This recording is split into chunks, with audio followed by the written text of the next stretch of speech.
भारतीय सैन्य बल जिस तरह का पराक्रम दिखाते हैं उसका एक छोटा सा नमूना आज जम्मू के नगरोटा में नजर आ गया। पाकिस्तान खबरदार हो गया होगा।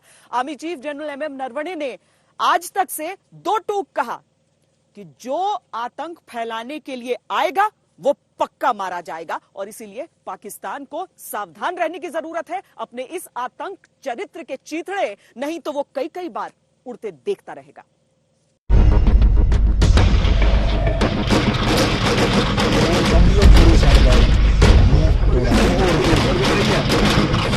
इन तस्वीरों को देखकर आज पाकिस्तान के प्रधानमंत्री इमरान खान का कलेजा दहल गया।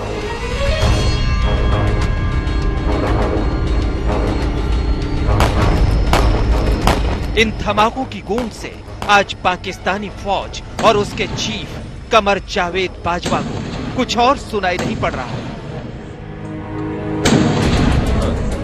इस गोलीबारी में अपने 4 आतंकवादियों की कुत्ते जैसी मौत देखकर जैश-ए मोहम्मद का आतंकी सरगना मसूद अजहर अपने बुरे दिन की गिनती कर रहा होगा, क्योंकि जम्मू के पास नरगोटा में एक धमाका हुआ और पाकिस्तान की आतंकी साजिशों के छींटड़े उड़ गए।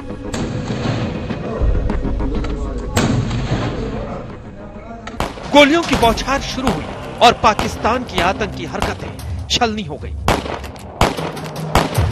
हिंदुस्तान की आर्मी और जम्मू कश्मीर पुलिस के हौसलों की तपिश इतनी तेज थी कि पाकिस्तान के 4 आतंकवादी उसमें जलकर खाक हो गए। सुरक्षा बलों की चुस्ती ने पाकिस्तान के आतंकी मंसूबों को मिट्टी में मिला दिया। जो पुलिस और सीआरपीएफ की पार्टी थी उन पे फायर आया और जवाबी कार्रवाई शुरू की गई। धीरे धीरे और भी फोर्सेस ने ज्वाइन किया। एनकाउंटर तकरीबन 3 घंटे तक चला, जिसपे हम पर काफी भारी मात्रा में एमुनिशन फायर किए गए, ग्रेनेड्स फेंके गए। 2 पुलिस के कांस्टेबल्स हमारे जख्मी हुए हैं, जो अभी आउट ऑफ डेंजर हैं। एनकाउंटर के दौरान 4 आतंकवादी मारे गए।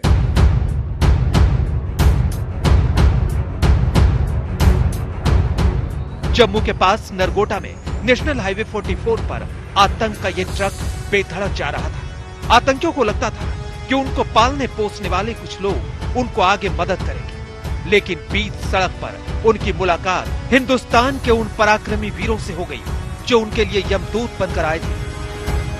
उन्होंने आतंकवादियों को भी पहले सरेंडर करने का मौका दिया। ट्रक के अंदर जो भी छुपा है हथियार डाल के हाथ ऊपर करके बाहर आ जाए, आपको कोई नुकसान नहीं होगा। सुना आपने कि कैसे उन आतंकवादियों को जान बचाने का भी मौका दिया गया, लेकिन वो नहीं माने तो हमारे जाबाजों ने 3 घंटे तक चले ऑपरेशन में 4 आतंकवादियों को जहन्नुम पहुंचा दिया। ट्रक में आग भी लग गई, कुछ जो विस्फोटक उसमें था उसको भी काफी ज्यादा विस्फोट हुआ, एक्सप्लोड हुआ। और उसके बाद आप देखिए यहाँ पर देखिए कि यहाँ पर क्षति कितनी हुई है। ये बनटोल प्लाजा के पास ये एक सुरक्षा बलों की एक यहाँ पर चौकी है। आप देख सकते हैं कि स्प्लिंटर मार्क्स कितने लगे हुए हैं इस दीवार पर। तो यहाँ पर एक एनकाउंटर चला, कई घंटों तक एनकाउंटर चला। और जो सबसे अच्छी बात है कि सुरक्षा बलों को बहुत बड़ी कामयाबी मिली। 4 के 4 आतंकवादियों को ढेर कर दिया गया। जम्मू कश्मीर के नरगोटा में सुरक्षा बलों ने जिस कामयाबी के साथ पूरे ऑपरेशन को अंजाम दिया, वो बताता है कि पाकिस्तान के लिए अब अपने आतंकी बोरिया बिस्तर को समेटने का वक्त आ गया है। नरगोटा का ये वही इलाका है जहां आतंकियों के खिलाफ एक बड़े ऑपरेशन को अंजाम दिया गया। आतंकियों की साजिश की खुफिया जानकारी थी।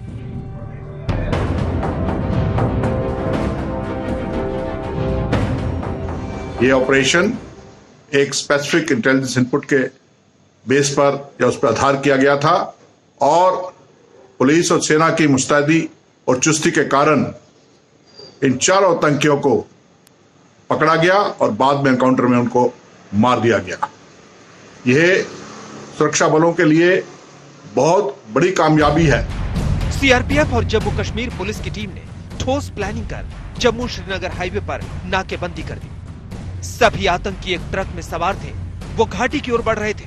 तभी जवानों ने चेकिंग के लिए ट्रक को रोका। आतंकवादियों ने पहले सुरक्षा बलों पर ग्रेनेड फेंका, फिर फायरिंग शुरू कर दी। सुरक्षा बलों ने जवाबी कार्रवाई और फायरिंग तेज कर दी। बस कुछ देर में चारों आतंकवादियों की लाशें सड़क पर पड़ी पाकिस्तान का आतंकी चेहरा दिखा रही थी।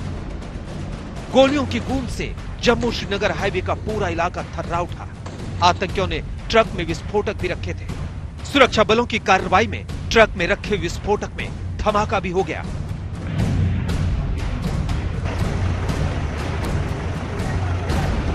पिछले कुछ सालों की हिस्ट्री में सबसे बड़ी खेप है।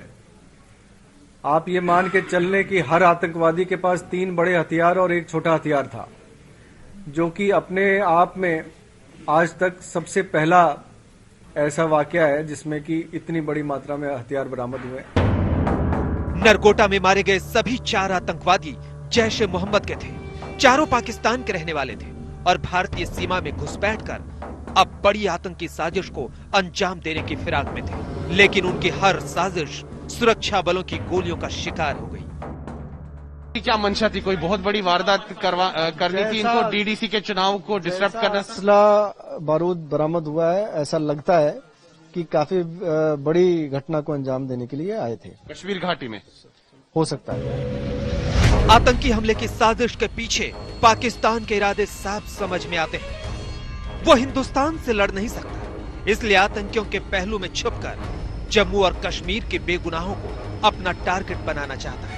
लेकिन उसके नापाक मकसद को हमारे जवानों ने न सिर्फ नाकाम कर दिया, बल्कि पाकिस्तान को सीधा पैगाम भी दे दिया कि उसका आतंक उसकी मौत का नजराना बनेगा। सुनील जी भट्ट, नगरोटा, जम्मू, आज तक।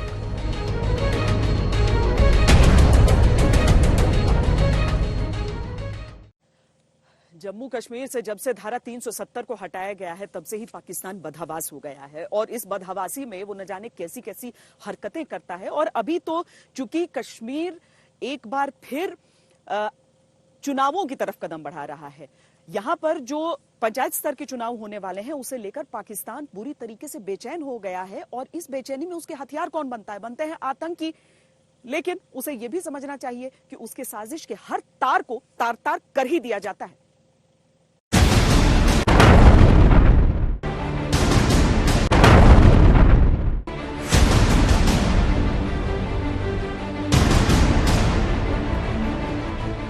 नगरोटा के पास अंतर्राष्ट्रीय सीमा को पार करके हिंदुस्तान में आए 4 आतंकवादी मारे गए। उनके साथ ही बरामद हुए 11 AK-47 राइफल, 29 हैंड ग्रेनेड, 3 पिस्तौल। आतंक के साजो सामान की बरामदगी से आप समझ सकते हैं कि आतंकवादियों की साजिश किस हद तक खतरनाक थी। इन चारों आतंकवादियों से बहुत भारी मात्रा में असला बारूद बरामद हुआ है, जिसमें 11 AK-47 राइफल, 3 पिस्टल, 29 ग्रेनेड। ये ग्रेनेड वो हैं जो हम पे फायर किए गए, उसके अलावा जो बचे हुए थे वो हैं 6 UBGL grenades, mobile phones, compass और अन्य कई सारे डिवाइसेस और पिट्ठू बैग्स, पोचेज और भारी मात्रा में एम्युनिशन बरामद हुआ। इन आतंकवादियों की साजिश क्या थी, अब इसको विस्तार से समझिए। जम्मू और कश्मीर में जिला विकास परिषद का चुनाव चल रहा है। ये चुनाव 28 नवंबर से शुरू हो रहा है, जो 8 चरणों में चलेगा। डीडीसी की राज्य में कुल 280 सीटें हैं, जिनके लिए वोट डाले जाएंगे। बताया जा रहा है कि आतंकवादियों का बड़ा मकसद इस चुनाव में खूनी खलल पैदा करना है, ताकि लोकतंत्र की कोशिश नाकाम हो जाए। कुछ दिन से पाकिस्तान बहुत ट्राई कर रहा है इन्फिल्ट्रेशन कराने की, और इलेक्शन जो होने वाला है पाकिस्तानी को न्यूट्रलाइज कर दिया गया और उनका मनसा इधर कश्मीर में आके इलेक्शन में डिस्टर्ब करना था। जम्मू कश्मीर पुलिस के जो महानिरीक्षक दिलबाग सिंह है, उन्होंने साफ तौर पर कहा कि पाकिस्तान और आतंकवादियों का इरादा था कि जम्मू कश्मीर में लोकतांत्रिक प्रक्रिया को डिसरप्ट किया जाए, क्योंकि 28 नवंबर से जम्मू कश्मीर में जिला विकास परिषद के चुनाव होने जा रहे हैं। इसको लेकर काफी यहां पर जो है उत्साह है लोगों में। 5 अगस्त 2019 को जम्मू और कश्मीर का विभाजन हुआ और उससे ज्यादा वहां लागू अनुच्छेद 370 को हटा दिया गया। इसका विरोध जम्मू कश्मीर के राजनीतिक दलों ने किया। इसका विरोध पाकिस्तान भी कर रहा था, बल्कि पाकिस्तानी प्रधानमंत्री इमरान खान ने तो क्या देसी क्या विदेशी हर मंच पर कश्मीर को लेकर अनर्गल प्रलाप शुरू कर दिया था। They went against Simla Accord, which is about bilateral sorting out our differences through bilateral means. Went against that. They actually went against the Indian Constitution. Illegally, they revoked Article 370, which gave Kashmir the special status. लेकिन दुनिया में किसी ने इमरान खान के झूठ पर ध्यान नहीं दिया, तो अब वो आतंकवादियों की फौज भेजकर सोचते हैं कि जम्मू और कश्मीर में खून की धारा बहा देंगे। कुछ यूबीजीएल, ग्रेनेड्स, दूसरी चीजें जो पकड़ी गई हैं, तो वो एक चीज दिखाती हैं कि आने वाले चुनावों के अंदर पूरी कोशिश की जा रही है कि कैसे उसके अंदर व्यवधान किया जाए, कैसे उसमें दिक्कत की जाए, लोगों को कैसे डराया जाए। आर्टिकल 370 के हटने के बाद ये पहली दफा कश्मीर में इलेक्शन हो रहा है। जो कश्मीर के हालात हैं वो आज दिन पे दिन सुधर रहे हैं। पाकिस्तान चाहता है कि इस तरह की हरकत पीसफुली कश्मीर में न हो, इसीलिए वो बहुत फंडिंग कर रहा है। अल-बदार की फंडिंग हो रही है, पूरी जगह से वहां पैसा भेजने की कोशिश हो रही है, हथियार भेजने की कोशिश हो रही है कि आप वहां माहौल खराब करें। पाकिस्तान को लगता है कि अगर वो दुनिया के सामने कश्मीर की लहूलुहान तस्वीर पेश करेगा तो दुनिया उसकी बातों को मान लेगी, इसलिए आतंकियों के जरिए खून खराबा करता है। लेकिन इन सब के बीच कुछ सवाल है। 4 आतंकवादियों के पास 11 AK-47 क्यों थे? अगर 4 इनके पास रहते तो 7 और AK-47 राइफल किन आतंकियों को मिलते? घाटी में अभी कितने आतंकवादी हैं जिनके लिए पाकिस्तान से हथियार आ रहे हैं? इन सवालों के बीच पाकिस्तान को एक जवाब मिल गया है कि उसके आतंकियों को मौत के सिवा कुछ नहीं मिलेगा और पाकिस्तान को मिलेगी सिर्फ बर्बादी। दिल्ली से जितेंद्र बहादुर सिंह और श्रीनगर से अशरफ वानी के साथ सुनील जी भट्ट, नगरोटा, आज तक। नगरोटा में 4 आतंकवादी मार गिराए गए हैं और उनकी पहचान भी हो चुकी है कि पाकिस्तान के आतंकवादी थे। भारतीय जो सुरक्षा बल है उनका फंडा साफ है कि जो पाकिस्तानी आतंकी होंगे उन्हें तो फौरन मौत के घाट उतार दिया जाएगा। लेकिन ड्राइवर फरार हो गया है। ड्राइवर फरार हो गया है, उसकी तलाश जोर शोर से की जा रही है, क्योंकि बहुत सारे सवालों के जवाब चाहिए। सवाल का जवाब चाहिए कि किस तरीके से ये 4 पाकिस्तानी आतंकी आए, कहां पर छुप कर रह रहे थे, और ये जो 11 AK-47 मिले हैं वो कहां से और किस मकसद के लिए ले जाए जा रहे थे।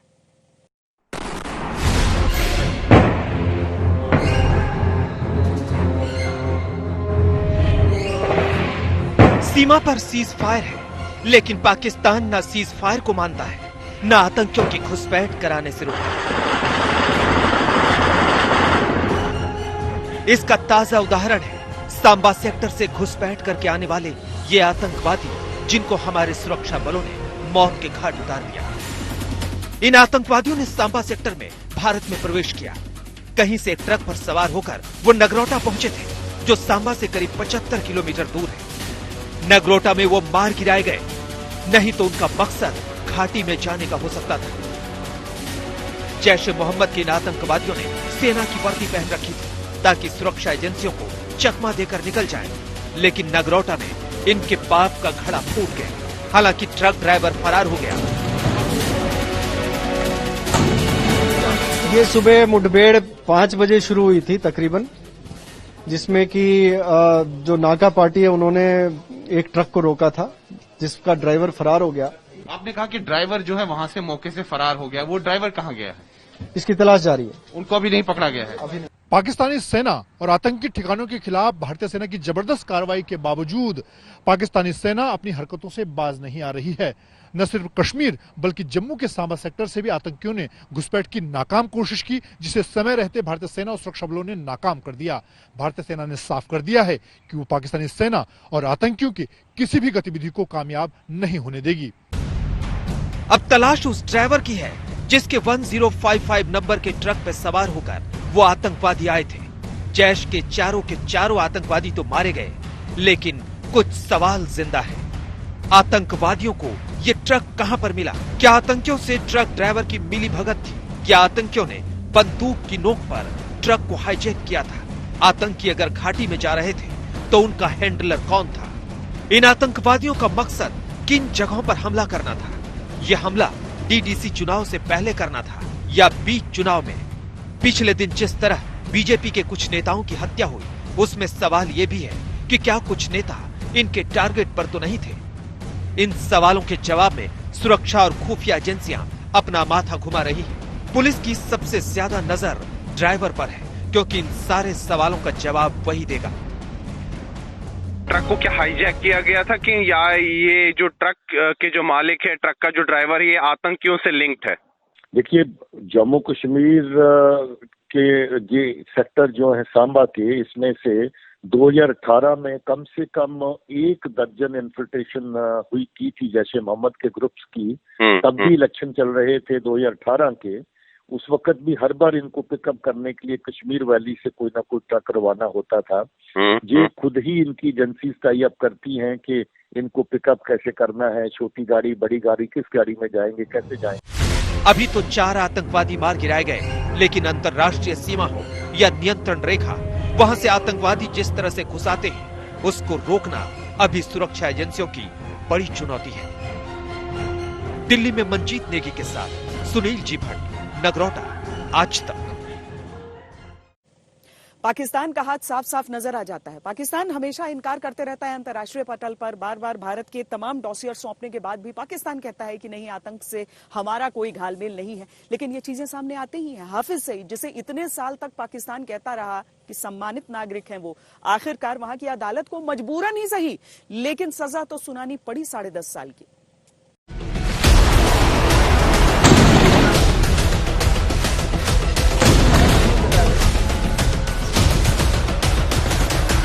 नगरोटा में मारे गए आतंकवादी जैश के।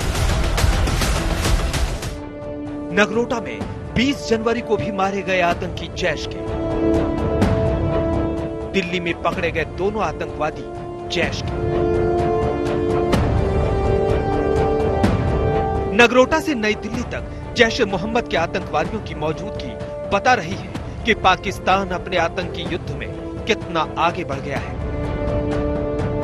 एक तरफ घाटी को दहलाने की साजिश, तो दूसरी तरफ नई दिल्ली में आतंक फैलाने की नाकाम कोशिश। इन दोनों के बीच पाकिस्तान का आतंकी चेहरा बेनकाब हो गया है। इंडिया क्या कर रहा है सब जानते हैं। अब वक्त आ गया है कि आलम इस्लाम को सबसे बड़ी कुव्वत बनाकर इस दहशतगर्दी का खात्मा किया जाए। एक तरफ पाकिस्तान की हुकूमत आतंकवादियों को खुला संरक्षण दे रही है, तो वहीं दूसरी तरफ पाकिस्तान की आतंक निरोधी अदालतें उसको आईना दिखा रही हैं कि जिन्हें तुम समाज सुधारक समझते हो, वो छटे हुए आतंकवादी हैं। मुंबई हमले का मास्टरमाइंड हाफिज सईद भले ही इमरान खान के लिए समाज सेवी हो, लेकिन वहां की एक आतंक निरोधी अदालत ने उसे 10 साल कैद की सजा सुनाई है। टेरर फंडिंग के 2 मामलों में अदालत ने हाफिज सईद को सजा सुनाई। हाफिज को ये कोई पहली बार सजा नहीं सुनाई गई है, ऐसा पहले भी हो चुका है। लेकिन पाकिस्तान है कि आतंकवादियों के साथ जीने में ही उसको मजा आता है। जो रेडियो झूठिस्तान चलाता था 1965 में, उसके ऊपर क्या विश्वास करेंगे? आज आपको एक नाटक करके दिखाएगा जी हाफिज सईद पे ही हो गया, कल उसको निकाल के कहीं और बैठा देगा। तो जब तक चीजों के ऊपर पूरे तरीके से कोई पूरा एक्शन नहीं होता है, तब तक मैं तो विश्वास नहीं करूंगा। नगरोटा में 4 आतंकवादी तो मार गिराए गए, लेकिन पाकिस्तान ने सीमा पर आतंकवादियों के लिए तमाम लॉन्चिंग पैड सक्रिय कर रखे हैं। बीएसएफ के मुताबिक नियंत्रण रेखा के उस पार 250 से 300 तक खूंखार आतंकी मौजूद हैं। खुफिया सूत्रों के मुताबिक पाक अधिकृत कश्मीर में 20 से 22 टेरर लॉन्चिंग पैड एक्टिव है। यहां आतंकियों को ट्रेनिंग देने के लिए पाकिस्तान की पैड और पाक एसएससी कमांडो की टीम तैनात है। पाकिस्तानी सेना और आईएसआई उनकी घुसपैठ किसी भी कीमत पर कराने की तैयारी करती है और मकसद साफ है कि जैसे भी हो कश्मीर को धरती की जन्नत नहीं रहने देना है। पाकिस्तान ने इस साल 4000 सीज फायर वायलेशन किए हैं। मकसद ज्यादा से ज्यादा आतंकियों को घाटी के अंदर धकेलना, घाटी को दहला करके रखना, और सबसे बड़ा मकसद यह है कि चीन के इशारों पर हिंदुस्तान के ऊपर दबाव डाल के रखना, जिससे कि भारत अस्थिर हो जाए। पाकिस्तान की आतंकवादी नीति और रणनीति का सच उसके सीज फायर उल्लंघन से खुल जाता है। इस साल अब तक 4052 सीज फायर उल्लंघन के मामले सामने आए हैं। वहीं पिछले साल सीज फायर के 3233 मामले सामने आए थे। पाकिस्तान मानता नहीं, जिसके कारण इस साल 17 नवंबर तक 214 आतंकवादी मार गिराए गए हैं और आगे भी आतंकियों की मौत हमारे जाबाजों की गोलियों पर लिखी है। दिल्ली में मंजीत नेगी के साथ सुनील जी भट्ट, नगरोटा, आज तक। तो पाकिस्तान जितनी आतंकी साजिशें रचेगा, एक एक का पर्दाफाश होगा, बेनकाब होगा, आतंकी सारे मारे जाएंगे। अभी के लिए इतना ही। देश और दुनिया की बाकी खबरों के लिए आप देखते रहिए आज तक।